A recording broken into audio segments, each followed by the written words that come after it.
ating pag-usapan ngayon mga kabro ay tungkol dito sa pagtatransfer ng mga ilang military assets ng Amerika sa Armed Forces of the Philippines. Pero bago tayo magpatuloy, huwag kalimutang pindutin ang subscribe button sa baba, pati ng notification bell para palagi kang updated sa mga videos na aking i-upload. Maraming salamat, magandang araw sa inyong lahat.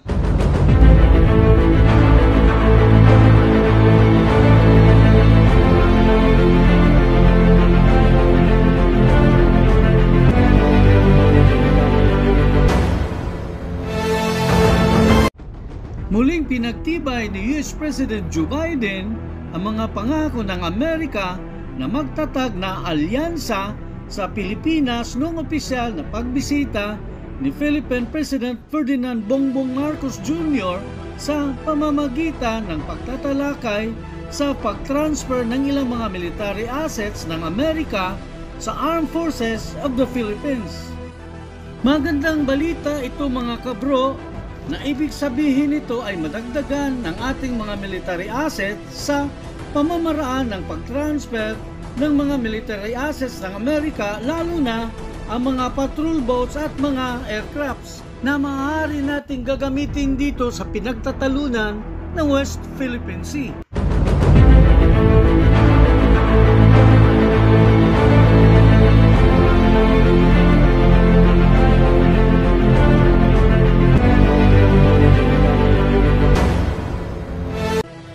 Ayon sa isang nakasulat na dokumento na inilabas ng White House, ang Amerika ay magpapadala ng 7 bagong assets ng militar para sa Armed Forces of the Philippines habang nakabinbin ang naaangkop ng mga kinakailangan sa abiso ng Kongreso. Ito ay ang 2 second-class coastal patrol vessels na papunta na sa Manila.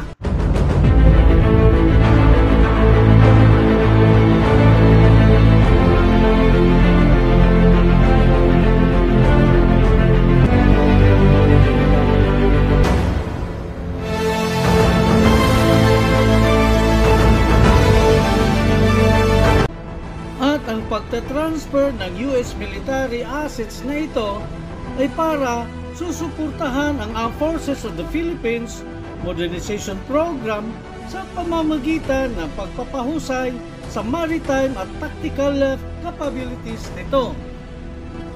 Sa pagpupulong, muling pinagtibay ni US President Joe Biden ang mga pangako ng Amerika sa Pilipinas at muling iginiit na ang US-Philippine Mutual Defense Treaty ay maaaring papatupad kung sakaling magkakaroon ng armadong pag-aatake sa Philippine Armed Forces sa sasakyang panghimpapawid o mga sasakyang pandagat ng Pilipinas kahit sa South China Sea.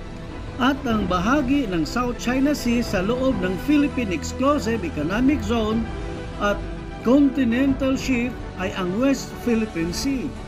Ang Pilipinas at ang Amerika ay magpapatibay din sa lalong madaling panahon ng bilateral defense guidelines na magbibigay ng gabay sa mga prioridad para sa interoperability system sa lupa man sa dagat, sa airspace at cyberspace.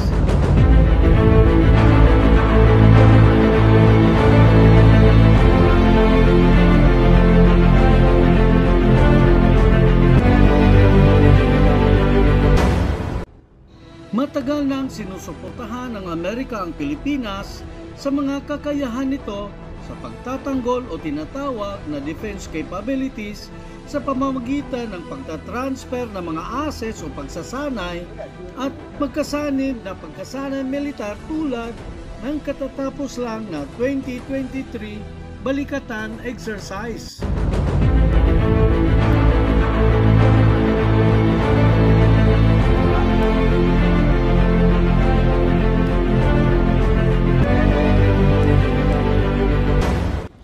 At hanggang dito na lang mga kabro, maraming salamat sa inyong panonood. Magandang araw sa inyong lahat. Maraming salamat po.